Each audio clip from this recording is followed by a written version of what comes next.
তো আজকে যেই টপিকটা সম্বন্ধে আলোচনা করব সেটা হচ্ছে ক্লাস 10-এর খুব একটা ভাইটাল টপিক। সেটা হচ্ছে tactic movement and tropic movement. দুটোই অনেকটা কনফিউজিং, দুটোই গুলিয়ে ফেললো অনেক স্টুডেন্টরা।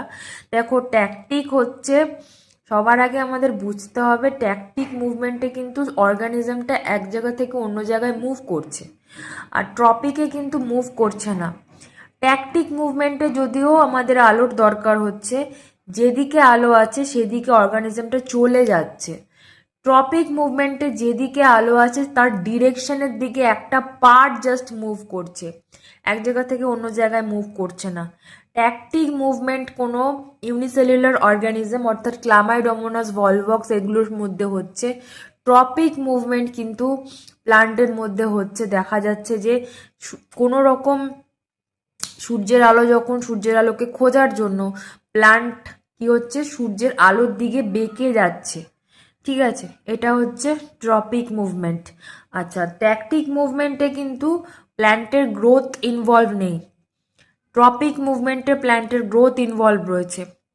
কারণ কি, ট্রপিক মুভমেন্টটা যখন গ্রোথ হয় তখন কি হয়, সূর্যের আলোর দিকে বেঁকে যায়। এটা কিন্তু স্টিমুলাস দেয় গ্রোথের জন্যই। আর হচ্ছে এই কটাই পার্থক্য বেসিক্যালি রয়েছে।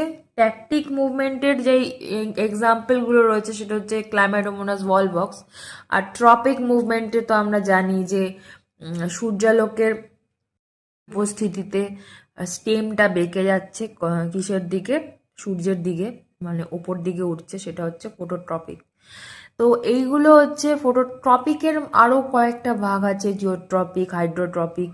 হ্যাঁ, জিওট্রপিক হচ্ছে অভিকর্ষবর্তী, হাইড্রোট্রপিক হচ্ছে জলবর্তী, এগুলো রয়েছে।